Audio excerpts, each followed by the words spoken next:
죄송합니다. 제가 이 강단에 서서 말씀을 31년 동안 전했고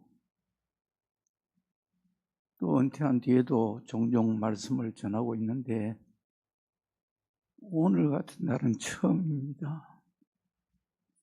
설교를 할 수가 없습니다.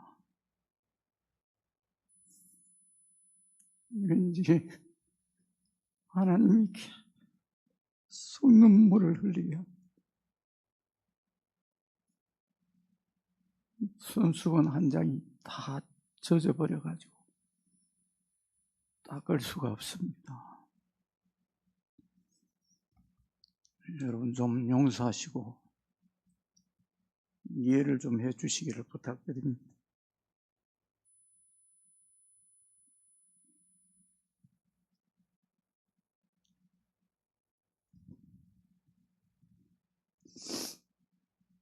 여러분, 인생을 사는데 여러분 뭐가 제일 중요합니까?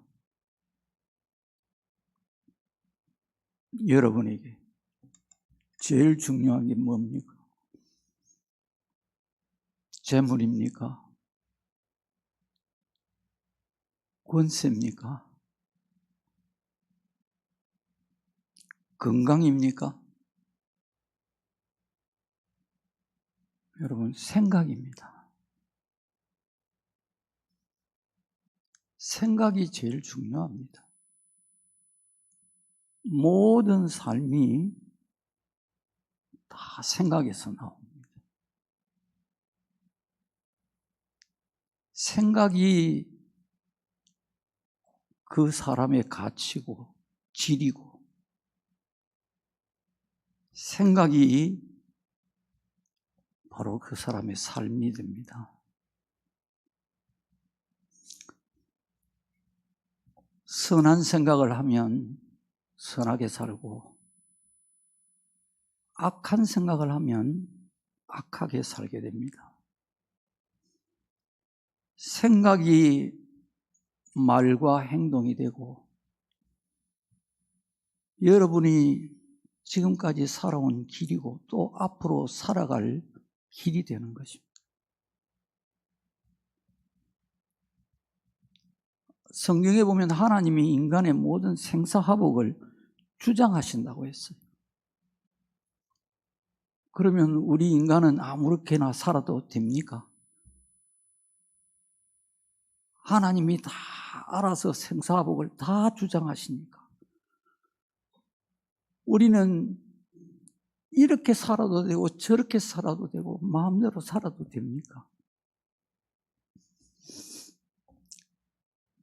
생각이 인생을 좌우하는 것입니다.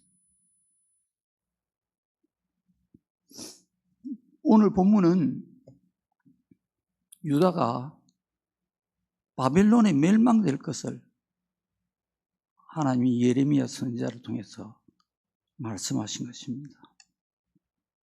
성경을 우리가 살펴보면 유다가 멸망된 여러 가지 이유가 있습니다. 우상 숭배를 하고 간음하는 죄를 짓고 살인하고 포악하고 거짓되고 불의한 재판을 하고 여러 가지 죄들이 있습니다. 그런데 오늘 본문 19절을 보면 유다가 멸망한 이유를 한마디로 그들의 생각의 결과라고 하나님 말씀하십니다.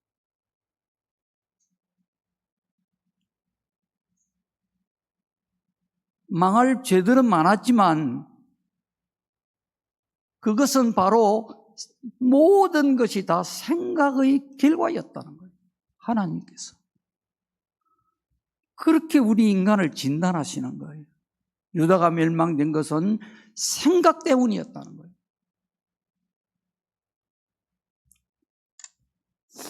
신명기 11장에 보면 모세가 이스라엘 백성들에게 이런 말을 합니다. 내가 오늘 복과 저주를 너희 앞에 두노니 너희가 하나님의 말씀에 순종하면 복이 될 것이고 순종하지 아니하면 저주를 받을 것이니라. 그렇게 말씀을 했어요. 하나님이 사실은 복을 주시고 하나님이 저주를 주시는 거예요. 성경을 보면. 그런데 우리 앞에 복과 저주가 놓여 있다는 거예요. 우리의 생각이 하나님 말씀에 순종하면 복을 받을 것이고 불순종하면 저주를 받게 될 것이다. 우리의 생각이 복과 저주를 선택한다는 거예요. 하나님 복을 주시옵소서 한다고 복을 주시는 게 아니고 우리의 생각이 복을 받게끔 살아야 된다는 거예요. 자, 유다 백성이 어떻게 생각하면서 살았습니까? 어떤 생각 때문에 멸망이 됐습니까? 16절 말씀을 보면 여호와께서 이와 같이 말씀하시되 너희는 길에 서서 보며 한번 살아온 걸 한번 보라는 거예요. 옛적 길, 곧 선한 길이 어디인지 알아보고 그리로 가라. 옛적 길, 그 선한 길은 뭐냐면 이스라엘 백성들이 그들의 조상이 과거에 하나님을 순수하게 믿고 하나님을 잘 섬겼던 때가 있었단 말이에요. 아무리 하나님의 백성, 이스라엘 백성들이 타락하고 부패하고 그랬어도 그 중에 하나님을 잘 섬겼던 사람들이 시대마다 있었단 말이에요. 그게 옛적 길이에요, 그게. 그 하나님을 잘 섬겼던 그때를 생각해보고 그 선한 길로 가라는 거예요. 그리하면 너희 심령이 평강을 얻으리라. 여러분, 평강은 하나님이 주시는 평강이 진짜 평강입니다. 이 평강이 어떻게 온단 말입니까? 우리가 선한 길로 가야 평강이 오는 거예요. 하나님 말씀에 순종하는 삶을 살아야 내 마음이 평안해지는 거예요. 그렇게 하나님이 말씀하셨는데 유다 백성들이 뭐라고 대답을 합니까? 우리는 그리로 가지 않겠노라. 이게 유다 백성들의 생각. 하나님 말씀을 예레미야를 통해서 듣고도 선지자들을 통해서 듣고도 우리는 그리 안 가겠다는 것입니다. 가고 싶은 생각이 없는 거예요. 피곤한 거예요. 부담되는 겁니다.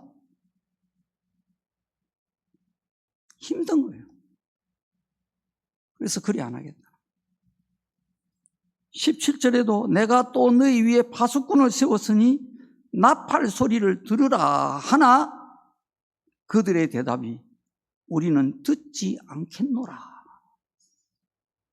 여기 파수꾼은 나라의 위험을 알리는 선지자들을 말하는 거예요. 하나님이 그 시대마다 나라에 이제 환란이 온단 말이에요. 하나님의 징계가 온단 말이에요. 그럴 때 선지자들이 이제 위험이 왔다. 이제 정신 차리라. 하나님 말씀에 순종해라. 이제 곧 환란이 온다. 이렇게 외쳐도 유다 백성들은 우리는 듣지 않겠다는 거예요. 우리는 그리하지 않겠다는 거예요. 여러분, 우리 속된 말로 하면 못 말기죠. 못 말기죠.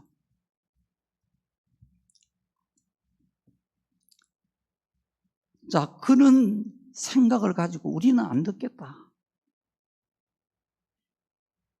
그렇게 살았을 때에 20절과 20절 말씀을 한번 보십시오.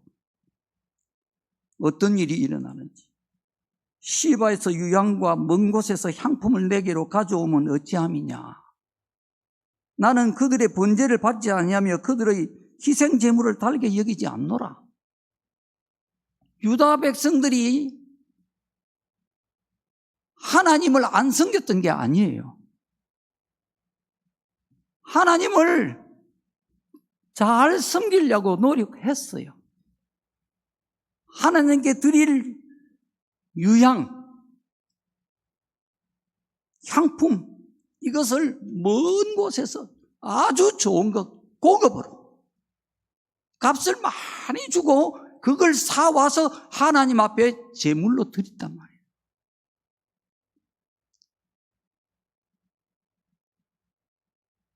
그런데 하나님께서 그들의 번제를 받지 아니하며 그들의 희생 제물을 달게 여기지 않는다. 희생 제물이 뭡니까? 속죄 제물이에요. 하나님, 우리 죄를 용서해 주시옵소서 하고 속죄 제사를 드렸다는 겁니다. 하나님께 죄를 회개했다는 겁니다. 그런데 하나님이 그 회개를 받지 않겠다는 것입니다.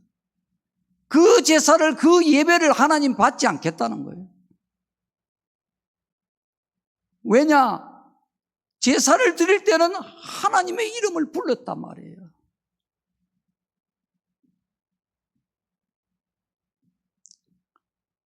거룩하게 정성을 다해서 비싼 예물을 드려서 하나님을 예배한 거예요. 제사한 거예요. 그런데 그들이 삶에 가서는 하나님의 말씀대로 살지 아니한 거예요. 하나님이 그런 제사 안 받겠다는 것입니다. 우리가 이렇게 예배 하나님 앞에 진실되게 거룩하게 정성껏 예배를 드리지만 삶에 가서 우리가 하나님 말씀대로 살지 아니하면 그 회개도 헛것이요, 그 예배도 다 하나님과 상관이 없다는 것입니다.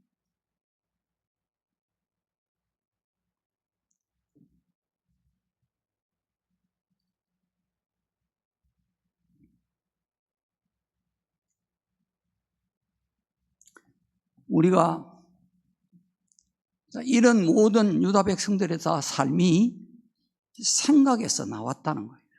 우리도 마찬가지입니다. 우리가 이 생각을 생각대로 살면 안 되는 거예요. 이 생각을 조심조심하면서 살아야 되는 이유는 생각은 그냥 생각이 아니에요. 생각 속에 세 가지 생각이 있는 거예요. 우리의 생각 속에.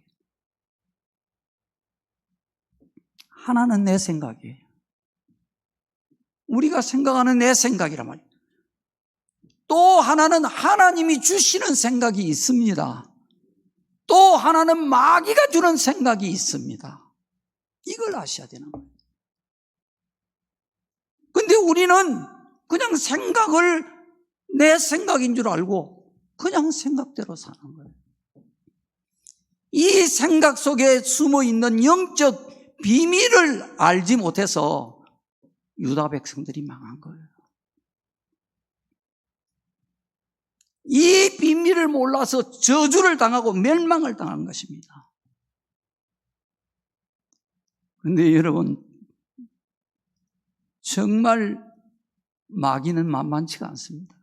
우리가 설사 이 영적인 진리를 알아도 이 내 생각이 마귀가 주는 생각이다, 이걸 여러분 절대 인정하지 않습니다. 사람은요. 이걸 인정하면 살지요. 근데 이게 인정이 안 되는 거예요. 이게 마귀가 주는 생각입니다.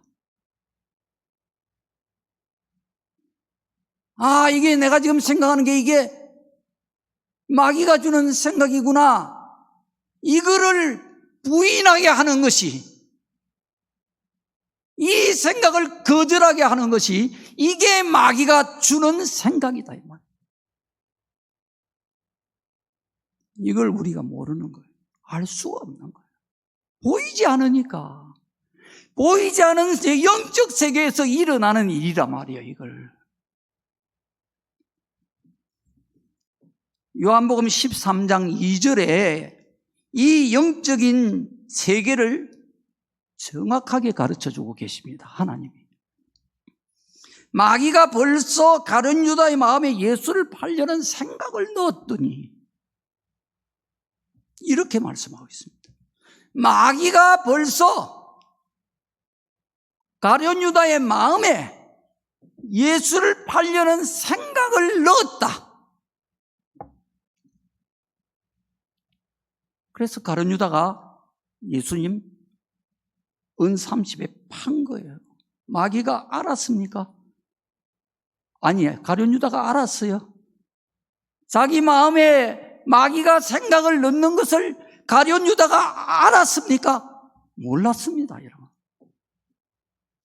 우리도 모릅니다. 이게 인생의 문제예요, 이게.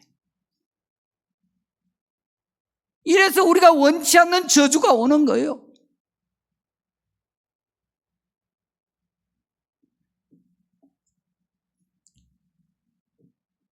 우리도 모르게 이 생각 때문에 마귀에게 강아지처럼 목줄이 매여가지고 우리도 모르게 끌려가는 것입니다.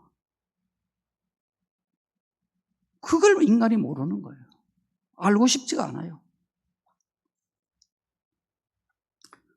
근데 더 놀라운 것은요, 누가복음 22장 3절에 이렇게 말씀합니다. 12 중에 하나인 가룟 유다에게 사탄이 들어가니, 이에 유다가 대제사장들과 성전 경비대장들에게 가서 예수를 넘겨줄 방도를 의논하더라.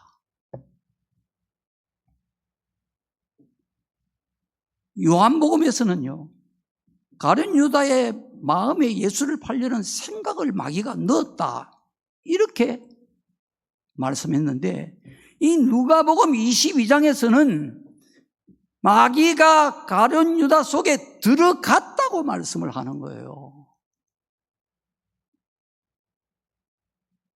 여러분, 사람 속에 마귀가 들어간다는 것입니다. 마귀가 들어가면, 사람 속에 마귀가 들어가면 사람이 해서는 안 될 짓들을 하는 거예요. 저주받을 짓을 하고요. 누가 저주 원합니까? 아무도 원하지 않아요. 그런데 저주받을 짓을 하고 멸망당할 짓을 하는 거예요. 마귀가 들어가서 그런 거예요. 이건 엑스레이 찍어도 안 나오고 MRI를 찍어도 이건 안 나오는 거예요.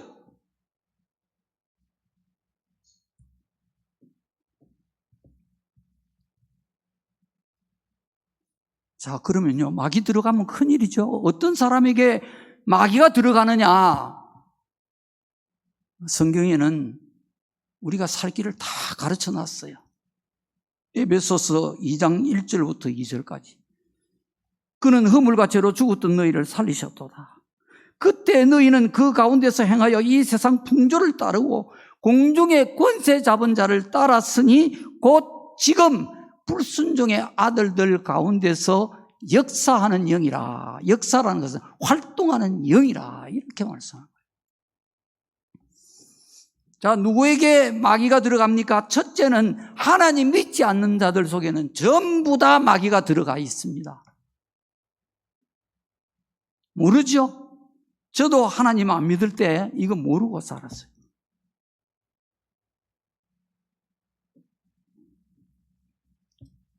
자, 여기 에베소서 말씀해 보면 그는 예수님을 말합니다. 그는 허물과 죄로 죽었던 너희를 살리셨다. 허물과 죄로 죽었던 너희. 우리가 하나님 예수님 믿지 않을 때는 육체는 살아있어도 생명은 죽은 자라는 겁니다. 허물과 죄 때문에 생명이 없다는 거예요. 죽어있던 너희를 예수님이 십자가에 피 흘려 죽으심으로 그 죄값을 대신 지불하고 우리를 살리셨다는 것입니다. 그래서 우리가 지금 이 자리에서 하나님을 예배하는 거예요. 우리 담임 목사 늘 외치는 말씀이잖아요. 이 은혜가 얼마나 큰지, 이 복이 얼마나 큰지 말로 다 할 수가 없는 거예요. 이게 죽어있는 자가 산 겁니다. 자, 그때의 너희는, 그때가 언제입니까? 우리가 하나님 믿지 않을 때, 예수님 믿지 않을 때, 그때의 너희는 그 가운데서 행하여 죄 가운데서 살았다 이 말입니다. 사는 게 죄요, 죄요. 하나님 믿지 않으면. 근데 죄인 줄을 모르고 죄 속에서 산 거예요. 제가 그렇게 한 거예요. 여러분도 그렇게 했을 것이고.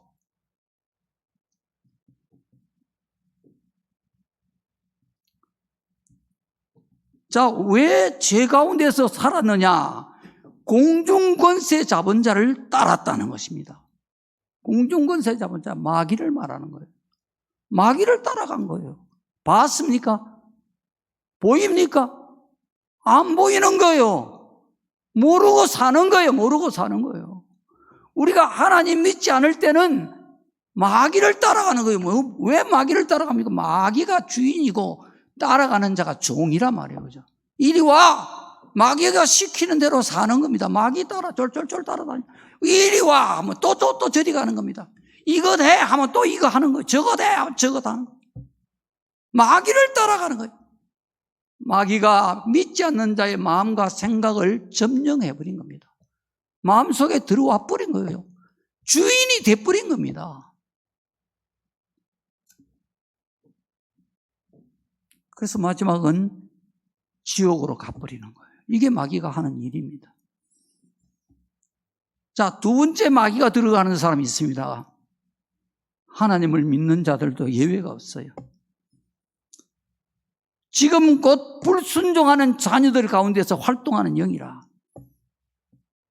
하나님을 믿어도요, 우리가 불순종하면 그건 사실은 마귀가 생각을 통해서 마음속에 마귀가 들어와 버린 거예요. 우리가 왜 불순종하게 되느냐? 마귀가 들어와서 불순종해 버리는 거예요. 불순종하게 하는 거예요.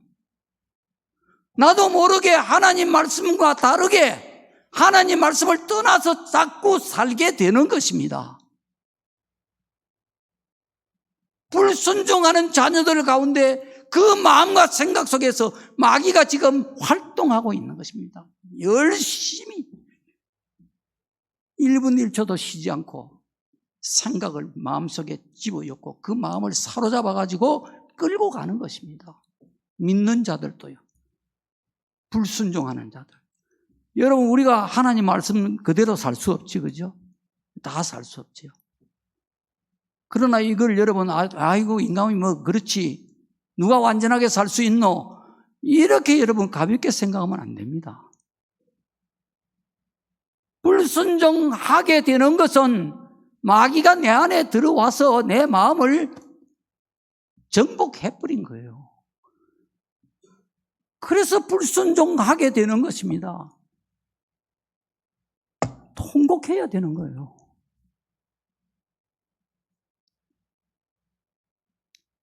다윗처럼 하나님 앞에 피눈물을 쏟으면서 회개해야 되는 것입니다.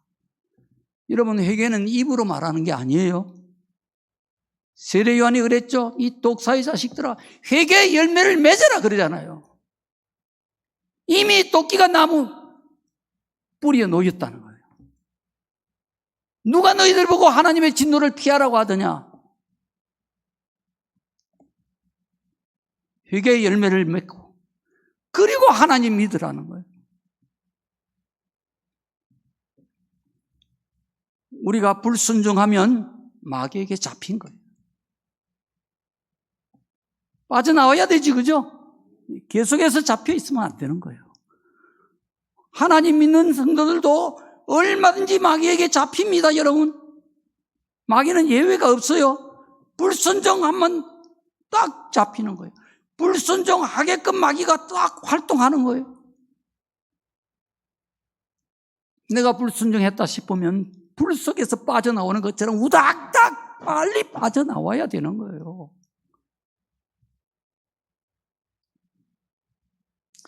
이 유다 백성들이 하나님 말씀대로 살지 않고 자기 생각대로 사는 것은 모든 인간의 본성입니다, 여러분. 이게 아담이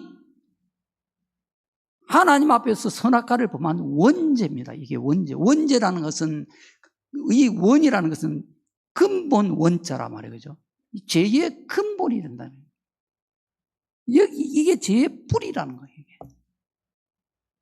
선악과를 범한 그 불순종이 죄의 근본이라는 거예요. 이 불순종하는 죄의 성품을 모든 인간들이 다 타고 나오는 거예요. 그래서 성경에는 모든 사람이 죄를 범하였으며 하나님의 영광에 이르지 못하더니 하나님 나라의 모든 사람은 다 못 들어가게 돼버렸다는 거예요. 이 불순종하는 죄 때문에.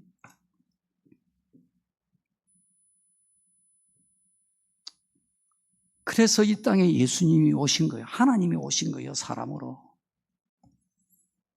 이 다 불순종하는 죄의 본성이 안에 다 있는데, 죄덩어리, 죄의 뿌리가 다 있는데, 이 인간을 살릴 수 있는 길은 선행으로도 안 되고 종교로도 안 되는 거예요. 오직 하나님이 인간을 위해서 대신 피 흘려 죽으시는 그 피값으로, 그 피로 인간의 죄를 사해 주시는 거예요. 이게 하나님의 약속이란 말이에요. 이게 하나님의 법이란 말이에요. 하나님이 인간을 구원하는 법을 그렇게 정하신 거예요.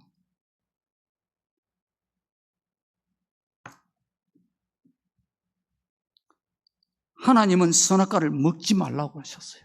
먹으면 반드시 죽으리라고 그랬습니다. 그런데 뱀이 하와에게 나타났죠. 요한계시록에 보니까 이 뱀이 바로 옛뱀, 곧 마귀 사탄이라는 거예요. 마귀가 하와에게 나타난 거예요. 마귀가 내가 마귀다 하고 나타났습니까? 아니. 아주 하와에게 친근하게 다가온 거예요. 하와가 마귀를 몰란 거예요. 마귀가 하와에게 뭐라고 그럽니까? 안 죽는다는 거예요. 절대 안 죽는다. 그럴 리가 없다는 거예요. 이 선악과를 먹으면 너희 눈이 밝아져서 너희가 하나님처럼 선악을 알 줄을 하나님이 아시고 먹지 말라 하신 거다. 이렇게 말을 한 거예요. 하와가 이 말을 듣고 선악과 열매를 딱 보니 먹음직도 하고 보암직도 하고 지롭게 할 만큼 탐스럽게도 보였더라는 것입니다. 여러분, 마귀가 하와에게 무슨 짓을 했습니까, 지금요? 하와의 마음속에 그 선악과를 먹고 싶은 생각을 마음에 집어넣은 것입니다. 이게 처음부터 마귀가 인간에게 한 짓이란 말이에요. 유다 백성들이 이걸 몰라서 멸망당한 거예요. 오늘 우리도 마찬가지라 이 말이에요. 이 땅의 모든 인간들이 이걸 모르는 거예요. 마귀는요, 지금도 살아 있습니다. 하나님이 살아 계신 것처럼요. 에덴 동산에 있던 때와 똑같은 짓을 합니다. 지금도 모든 세대 모든 인간들에게 선악과를 먹으라고 합니다. 이 선악이라는 게 뭐냐? 선과 악을 알게 된다는 거죠. 이 원어의 뜻은요, 선과 악으로 그치는 게 아닙니다. 좋은 것과 나쁜 것을 아는 거예요. 옳은 것과 그른 것을 안다 말이에요. 인간이. 문제는 뭡니까? 하나님처럼 안다는 거예요. 하나님처럼. 내가 생각하는 것이 이게 좋다, 이건 나쁘다, 이거를 하나님처럼 생각하는 거예요. 사실 우리 지나고 보면 아닐 수 있거든요. 난 이게 좋다고 생각했는데, 이건 나쁘다고 생각했는데, 지나고 보니 그 하나님 또 다른 뜻이 있었구나, 내가 잘못 판단했구나, 이럴 수 있는데, 그게 아니고 이 선악과를 먹는다는 이야기는 내가 하나님이 돼버리는 겁니다. 옳고 그런 것을 하나님처럼 판단해버리는 거예요. 이 선악과의 저주가 모든 인간에게 다 내리고 있는 거예요.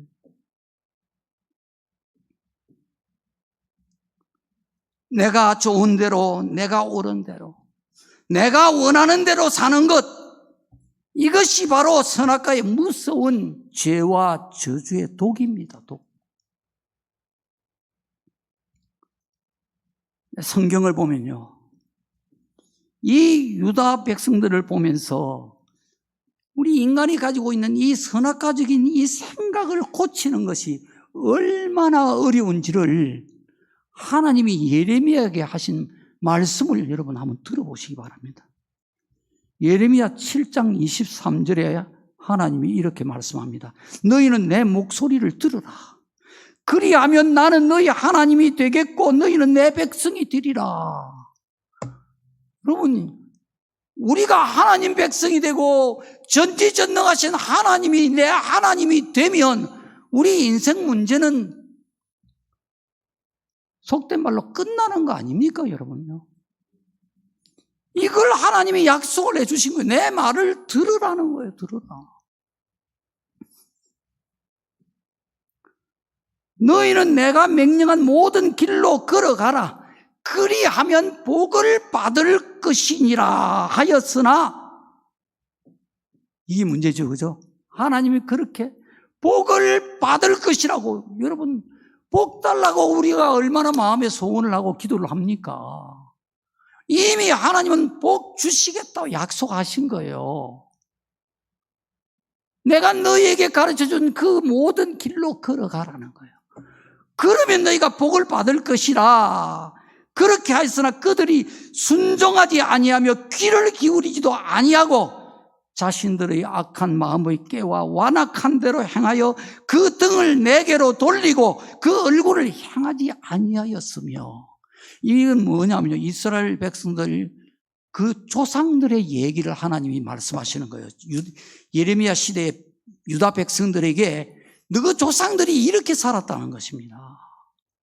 그들이 내가 하는 말을 듣지도 않고 귀를 기울이지도 아니하고 그 악한 마음에 완악한 대로 행하면서 살았다는 거예요. 이게 완악이라는 원어의 히브리 원어의 뜻이요, 고집입니다. 고집대로 살았다는 거예요. 여러분, 이 고집이 바로 선악과 생각이 바로 고집입니다. 이게 옳다는 거예요. 누가 틀렸다고 해도 아니라는 거예요. 이게 틀렸다고 해도 아니라는 거예요. 안 놓는 겁니다. 이걸 안 놓는 거예요. 내 생각을 안 놓는 거, 이게 고집, 이게 선악과의 독입니다. 이게 마귀가 인간에게 저주를 갖다 주는, 여기서 고통이 나오는 거예요. 여기서 모든 인간의 불행이 다 나오는 거예요. 사단이 그렇게 하는 거예요. 사단이. 하나님이 그걸 지금 다 구약부터 시작해서 신약까지 이 영적 비밀을 알게 하시는 거예요.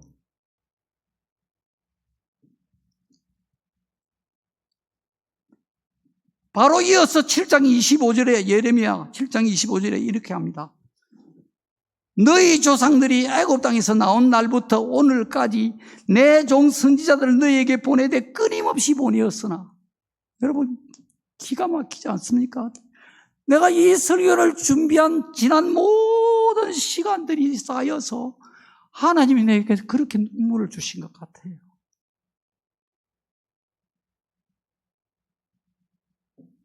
끊임없이 하나님이 애굽 땅에서 나온 날부터 오늘까지, 오늘은 바로 예레미야 시대에 바로 이 말씀을 듣던 그 시대 백성들을 말합니다. 그렇게 끊임없이 하나님의 종들을 보내었으나 너희가 내게 순종하지 아니하며 귀를 기울이지 아니하고 목을 굳게 하여 너희 조상들보다 더 악을 행했느니라. 참, 이 생각 안 바뀌는 거예요. 여기 애굽 땅에서 나온 날부터 오늘까지 이 기간이 여러분 얼마나 되는지 아십니까? 1450년, 약 주전 1450년경에 이 이스라엘 백성들이 애굽에서 나온 거예요. 이 예레미야가 살고 있던 때가 약 기원전 주전 600년 시대예요. 600년 시대. 그러니까요, 800년 넘는 기간이 걸린 거예요. 800년 넘도록 하나님이 끊임없이 하나님의 종들을 보내서 이렇게 살면 너희에게 복이 된다. 내가 너희의 하나님이 되어주겠다. 끊임없이 말씀을 하는데 이 생각이 안 바뀌는 겁니다.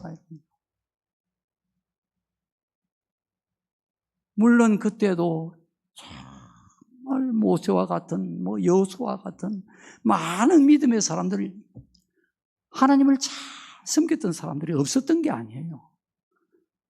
있었지만은 대부분의 백성들이 다 하나님 말씀을 목을 굳게 하면서 듣지 않았다. 참 바뀌기 어렵죠, 여러분. 초신자들은 믿음이 자라려면 시간이 필요합니다. 그건 당연한 거예요. 기다려야 되는 거예요. 그러나 신앙생활을 오래 했는데도 여러분 주의를 지키기가 어렵습니다. 정말 주의를 목숨처럼 지키는 성도, 자랑도 아니고 교만도 아니고 저는 그런 마음 가지고 살아왔어요. 지금까지. 주일에는 나는 이 세상에 죽고 없다. 그렇게 평신도 때 그렇게 생각하면서 살았어요. 하나님 은혜를 받고 난 이후로 나는 주일에는 이 세상에 없다. 죽고 없다. 그러니까 누구를 만날 수도 없고 죽고 없는데 어떻게 만납니까? 누구하고 약속도 할 수 없고 볼일 보러 갈 수도 없고 아무것도 할 수가 없다. 나는 그렇게 생각하면서 산 거예요. 여러분도 그렇게 생각하면서 살 수 있습니다. 제가 그렇게 사니까 사라지더라니까요. 수요일, 금요일 나오기 참 힘들죠, 여러분요. 내하고는 전혀 상관없는 것처럼 부득이한 사정 말하는 거 아니에요. 내가 마음 먹으면 나올 수 있는데도 이게 안 되어지는 거예요,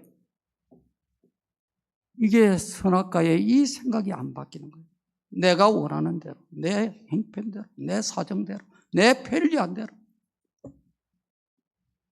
이거 바꾸기가 애굽에서 나올 때부터 지금까지 내가 끊임없이 가르쳤지만 주의 종들을 통해서 너희가 듣지 아니했다. 여러분, 우리의 얘기 아닙니까?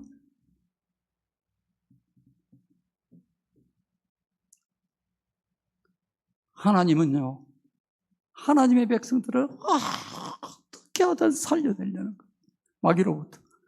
어떻게 하든 저주로부터 빼내가지고 복을 받게 하시려고 애를 쓰시는 거예요.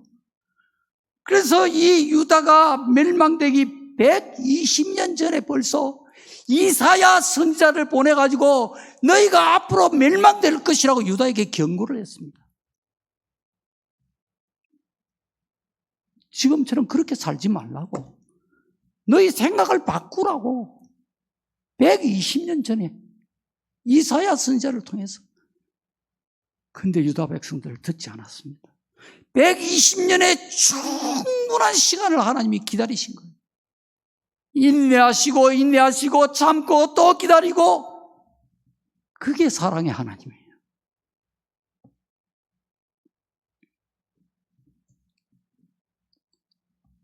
유다가 멸망되기 40년 전에 하나님은 예레미야 선지자를 통해서 오늘 본문에 있는 이 말씀처럼 또 유다가 앞으로 멸망될 것을 예언하셨습니다. 근데 유다의 생각이 안 바뀌었습니다.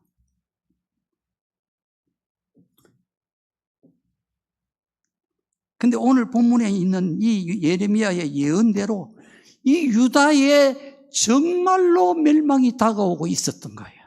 정말로. 유다가 멸망되기 20년 전에 나라에 큰 난리가 일어납니다. 마침내 주전 605년에 여호야김 왕 때에 바벨론의 느부갓네살 왕의 군대가 쳐들어와 가지고 왕족들과 귀족들을 포로로 끌고 갔습니다. 이게 1차 포로입니다. 이때에 다니엘과 세 친구도 이때 끌려간 거예요.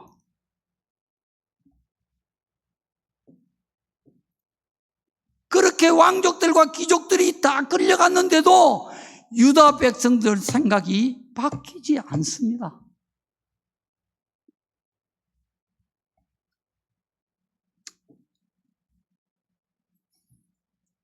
두 번째로 나라에 또 난리가 납니다.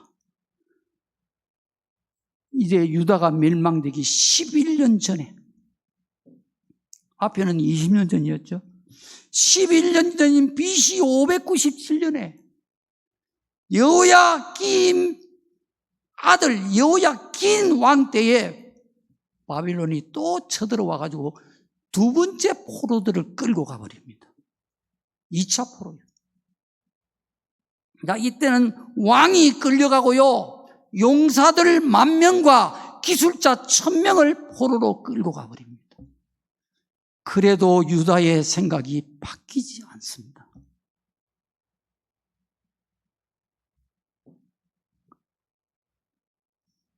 하나님 말씀에 순종을 안 한다 이 말이에요.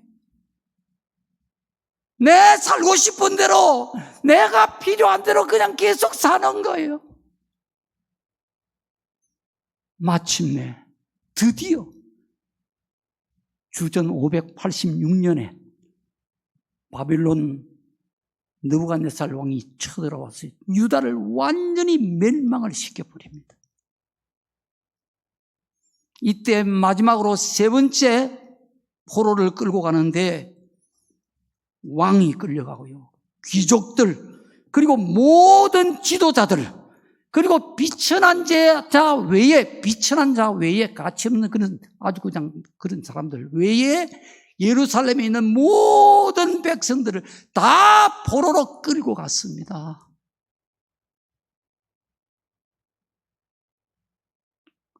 제가 이 말씀을 준비하면서 너무너무 힘들게 준비를 하면서 그러니 앉아서 하나님이 눈물을 주신 것 같아요. 하나님의 백성들, 하나님이 택한 그 이스라엘 민족들이 북이스라엘도 남유다도 다 멸망을 당하는 거예요. 멸망을. 이 생각이 바뀌지 않았어.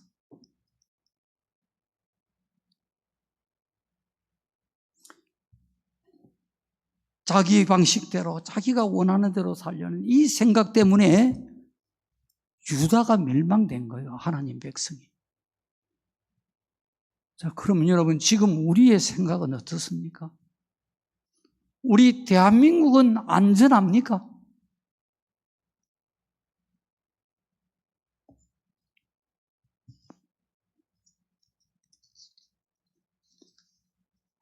오늘 좀 여러분 양해하시고 들으십시오. 우리나라는 60년 전만 해도 북한보다 가난했습니다. 세계에서 꼴찌에서 두 번째로 가난한 나라였어요. 그러나 지금은 세계 경제 10위권 안에 들어가는 한강의 기적을 이뤄냈습니다. 그런데 문제는 많은 지식인과 전문가들이 지금 나라가 심히 위태롭다고 걱정을 하고 있는 거예요. 여러분도 그리 알고 계십니까? 이 나라가 지금 위태롭다는 것입니다. 그래서 내가 눈물이 나는 거예요.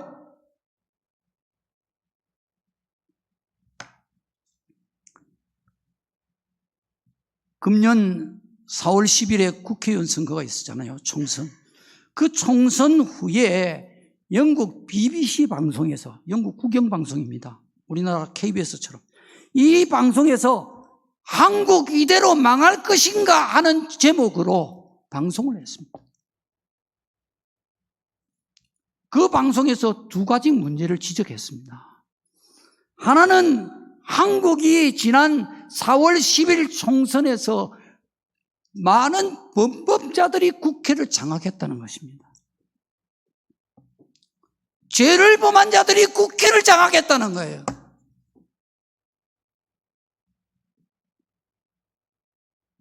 이재명, 조국, 황운하, 그 외에 여러 혐의자들, 이런 범죄자들이 국회를 장악을 해버렸다는 것입니다. 그래서 나라가 위태롭다는 거예요. 두 번째 문제는 뭐냐? 한국의 법원이 이념에 따라서 전혀 다른 재판을 함으로 한국을 파탄에 빠뜨리고 있다. 제 말이 아닙니다. 영국 BBC 방송에서 이야기한 거예요.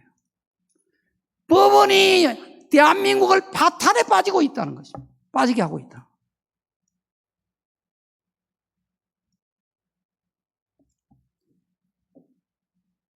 이거 여러분 설명을 다 하려면 날 새야 됩니다. 안 됩니다. 말하자면 재판이 고무줄처럼 늘어났다가 줄어났다가 그냥 지 마음대로 하고 있다는 거예요. 이게 영국 BBC뿐만 아닙니다. 미국 워싱턴 포스트지, 뉴욕 타임즈, 일본의 NHK 방송까지 이 같은 내용을 보도했습니다.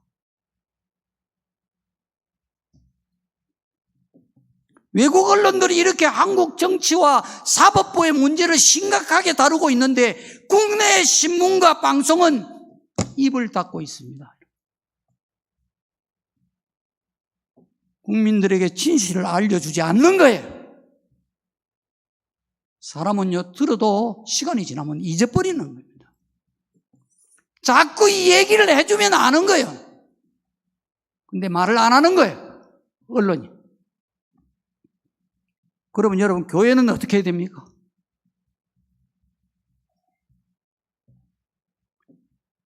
교회가 바로 목사가 이 정치 문제를 다루는 데는 두 가지의 부정적인 시각이 있습니다.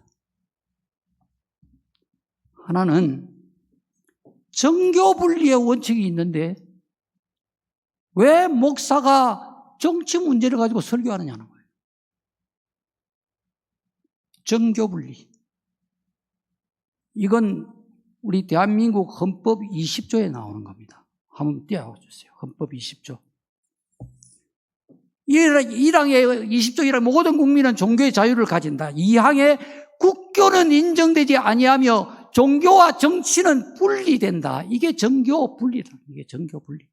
이 딱 저렇게 정교 분리, 정치와 종교가 분리되게 돼 있는데 목사가 왜 정치를 가지고 이야기하느냐. 여러분, 저 정교 분리, 저 이론의 저 헌법은요, 그 근본이 뭐냐면 1항이에요. 모든 국민은 종교의 자유를 가진다는 겁니다. 여기에서 이항이 나오는 거예요. 종교의 자유를 가지기 때문에 나라가 국교를 가지면 안 된다는 거예요. 이 종교 믿으라, 저 종교 믿으라 할 수 없다는 거예요.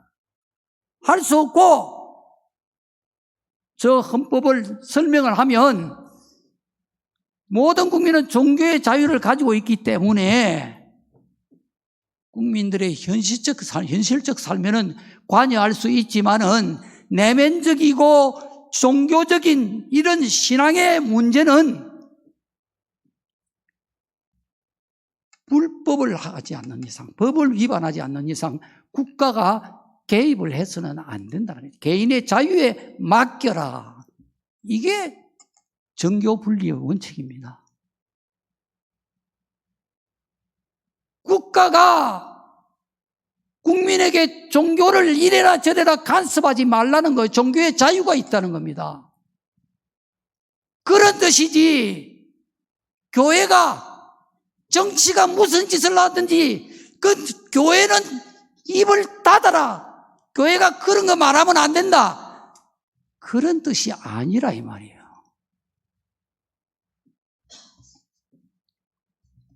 자, 두 번째 부정적인 시각은요, 목사가 성경을 가지고 설교를 해야지 왜 정치 문제를 가지고 설교하느냐는 겁니다. 성경을 가지고 설교하지. 여러분, 성경이 뭐라고 말씀하시는지 아십니까? 이사야 1장 23절에 하나님이 이렇게 말씀하십니다. 내 고관들은 패역하여 도둑과 짝하며 다 뇌물을 사랑하며 예물을 구하며 고아를 위하여 신원하지 아니하며 과부의 송사를 구하지 아니하는도다. 여기에 고관들이라고 하는 것은 뭐냐? 나라를 통치하는 자들, 높은 지위에 있는 자들 말하는 것입니다. 이들이 도둑과 짝을 해가지고 뇌물을 받아먹고 부패했다는 것입니다. 이거를 하나님이 이사야 선지자를 통해서 백성들에게 선포하는 거예요. 또 예레미야 59장 3절과 4절에는요, 하나님이 이렇게 말씀하십니다. 공의대로 소송하는 자도 없고 진실하게 판결하는 자도 없으며 허망한 것을 의뢰하며 거짓을 말하며 악행을 잉태하여 죄악을 낳는도다. 오늘로 치면 법원이 재판을 정의롭게 하지 않는다는 거예요. 법원이 썩었다 이 말입니다. 이걸 하나님이 말씀하라는 거예요. 선지자들을 통해서. 그럼 오늘 주의 종들이 이 나라가 잘못하는 거, 정치인들이 잘못하는 거, 법원이 잘못하고 있는 거, 이 문제를요 성도들에게 알려줘야 되는 거예요. 그래야 성도들이 바른 판단을 하는 거예요. 이걸 못하도록 사단이 주의 종들의 입을 막아버린 겁니다. 왜? 성도들이 시험 들까 싶어가지고. 생각이 다르니까, 그죠? 견해가 다르니까. 이 말하면 교인들 중에 시험 들지 않겠나? 이거 걱정해서 아예 그냥 입을, 정치의 문제에 대해서는 일체 말을 안 하는 것입니다. 그러나 여러분, 그것은 성경적이지도 않고요, 성도를 위한 것도 아니고, 그건 참된 하나님의 종의 자세가 아닙니다, 여러분. 하나님의 종은 그런 거 걱정하면 안 됩니다. 정말 성도들을 위해서, 정말 하나님의 나라를 위해서, 하나님의 교회를 위해서, 이 하나님이 세우신 나라를 위해서 진실을 전해야 되는 거예요. 책을 소개를 좀 해드리겠습니다. 한번, 자, 저 책 제목이요, 도둑놈들입니다. 자, 1권부터 5권까지 5권이 나왔는데, 저 책을 쓴 저자가 공명호 박사입니다. 이분은 고대를 나와가지고 미국에서 경제학 박사학위를 받은 우리나라 인재예요. 그리고 하나님을 잘 믿는 기독교 신자입니다. 근데 이분이 5권을 썼는데 1권에서는 선거 어떻게 훔쳤나. 자, 2권 한번 보여주세요. 이거는 2022 대선 어떻게 훔쳤나. 3권은요, 2022 대선 무슨 짓 했나. 4권은요, 2020년 4월 15일 총선 어떻게 훔쳤나. 5권, 2022년 지방선거 어떻게 훔쳤나. 제가 이 책 5권을 다 사서 읽어봤습니다. 이 책의 요지는 2017년 문재인 후보가 대통령으로 당선되던 그 대선부터 시작해서 지금까지 대한민국의 모든 공직선거는 다 부정선거였다는 것입니다. 이거 나라 되겠습니까, 여러분? 모든 공직선거가. 나도 몰랐어요. 그렇게까지는. 난 4.15 총선부터 나는 진짜 부정선거라고 생각하는 거예요. 이 공직선거라는 거는요, 대선, 총선, 시장, 도지사, 군수, 시의원, 구의원, 교육감까지 모든 선거를 말합니다. 이게 다 부정선거였다는 겁니다.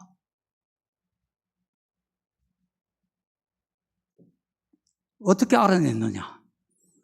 제야 전문가가 수고를 많이 해가지고 중앙선거관리위원회가 홈페이지에 올려놓은 선거 결과를 전부 컴퓨터로 분석을 한 결과 부정선거의 증거를 딱 잡아냈다는 것입니다.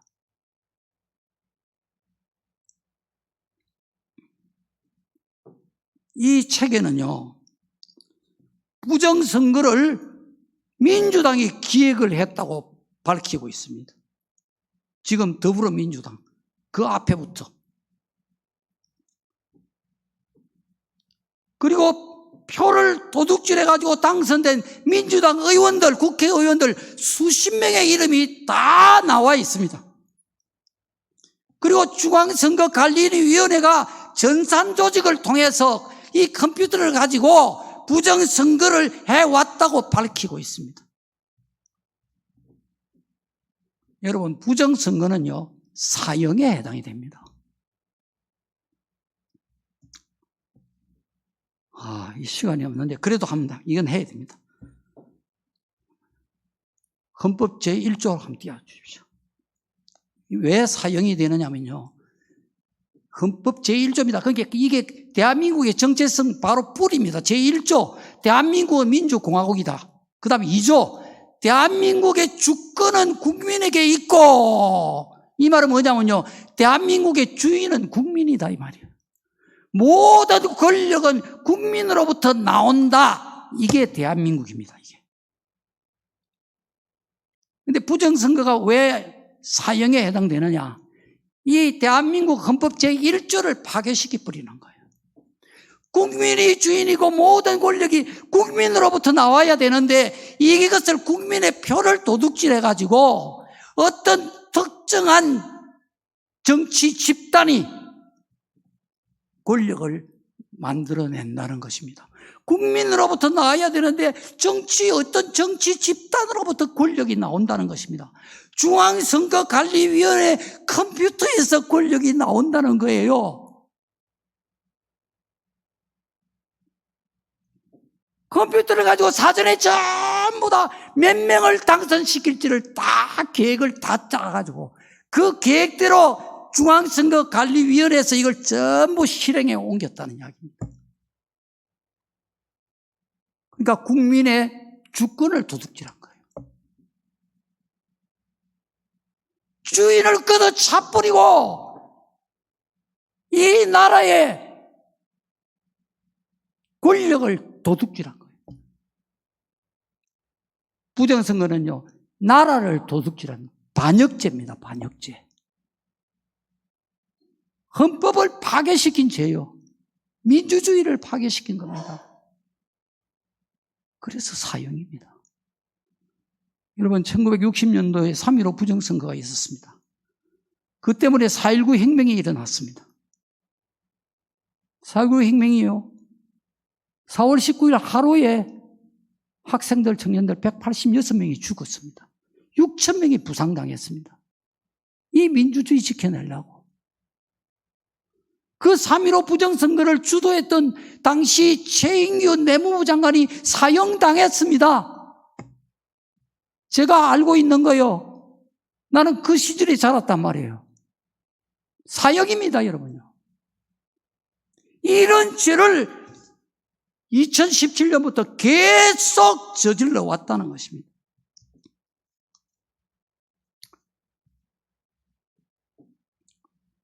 여러분, 정치인들이 국민 이야기를 많이 합니다. 국민을 위해서. 여러분, 국민을 위해서 사형당할 이 부정선거를 국민을 위해서 하겠습니까?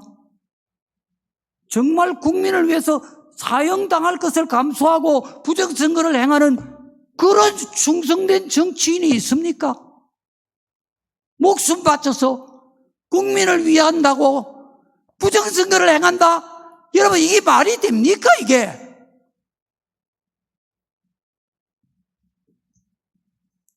제가 상식적으로 나는 이 편집편 듣는 사람이 아닙니다.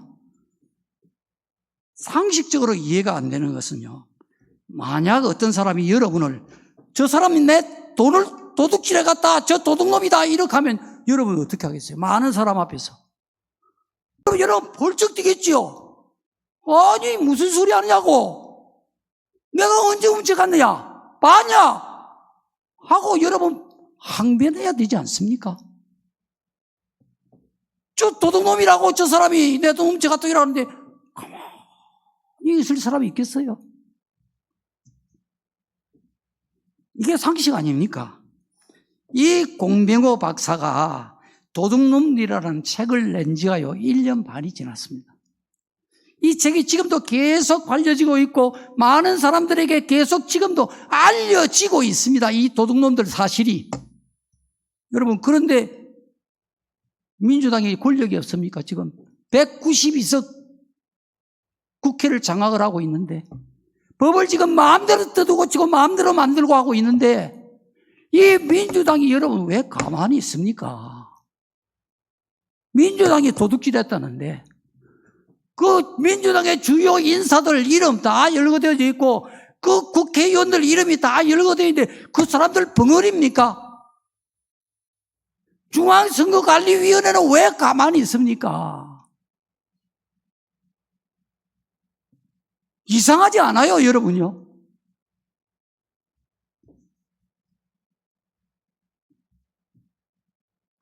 명예훼손죄에다가 무고죄에다가 제목이 많습니다. 공병호 박사 고발해야 되지 않습니까? 근데 1년 반이 넘도록 지금 멀쩡하게 활동하고 있습니다. 아무 말이 없습니다. 이해되십니까, 여러분? 진실이. 뭐가 진실이고 뭐가 거짓이고 누가 도둑놈인지 여러분 이해되십니까? 이번 4월 10일 총선도 지난 2020년 4.15 총선하고 똑같은 수법으로 부정선거를 또 했다는 것입니다. 그래서 192석 차지한 거예요. 이 제야 전문가들이 분석을 해본 결과요, 약 50명 전후의 국회의원들이 당락이 바뀌었다는 거예요.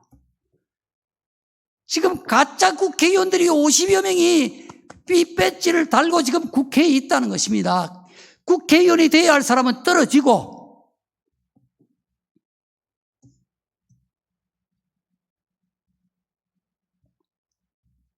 하나님을 믿는 또 한 사람 신실한 기독교 신자가 있습니다.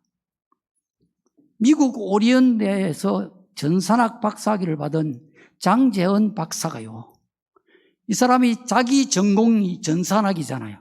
컴퓨터를 가지고 전부 4월 10일 총선을 다 분석을 해가지고 보니 부정선거를 한 증거들이 전부 다 나온 거예요. 다 잡아내는 거예요. 잡아가지고 5월 28일로 기억하고 있습니다. 지난 5월 28일, 얼마 안 됐죠? 5월 28일에 이 중앙선거관리위원회가 있는 과천경찰서에 고소했습니다. 부정선거했다고. 그리고 이 중앙선거관리위원회의 전산을 담당하고 있는 공무원들 5명, 전산팀 이 5명이 전부 조작을 했다라고 대검찰청에 고소했습니다. 이 5명은. 그런데 여러분 왜 가만히 있습니까? 이 5명이. 지금 사형당할 짓을 누구가 했다고 이 5명 이름을 밝혀가지고 고소를 했는데 왜 가만히 있습니까? 이들이요. 중앙선거관리위원회는 지금 대한민국 감동원의 감사도 거절하고 있습니다. 법 위에 군림하고 있는 기관이란 말이에요. 이 중앙선거관리위원회가. 이런 무소불위의 중앙선거관리위원회가 왜 입을 닫고 가만히 있느냐 말이에요.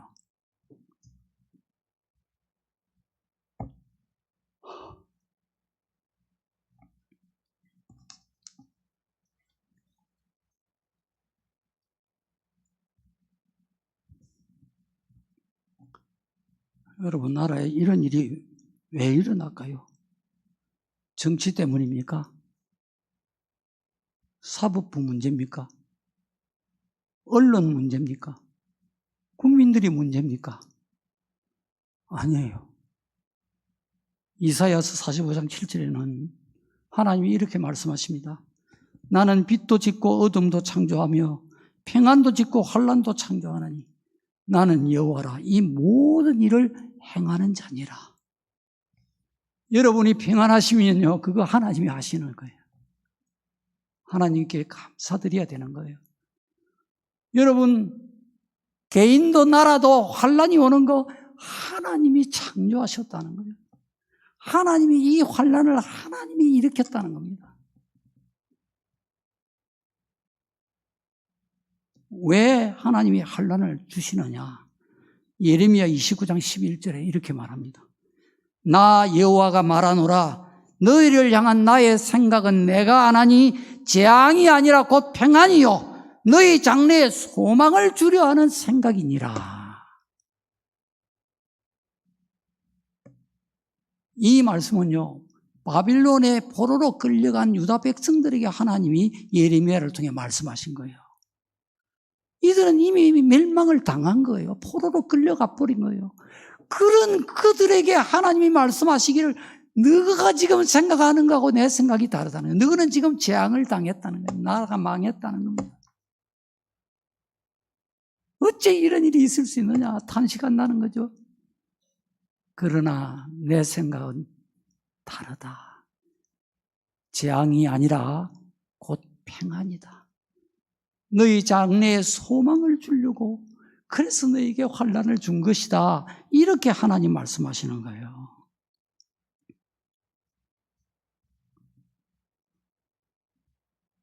유다가 자기 생각대로 자기 마음대로 살고 하니까 하나님이 그 유다의 생각을 바꾸시려고 재앙을 내리신 것처럼 우리 대한민국, 우리 한국교회 이 생각을 바꾸시려고 하나님께서 나라가 잠시도 조용한 날이었고 평안한 날이었고 이렇게 시끄럽고 이렇게 문제가 많고 나는 지금까지 평생을 살면서 정말 이런 시대는 요 근래 몇 년 처음 살아보는 거예요. 그래서 기가 막혀 눈물이 나오는 것 같아요.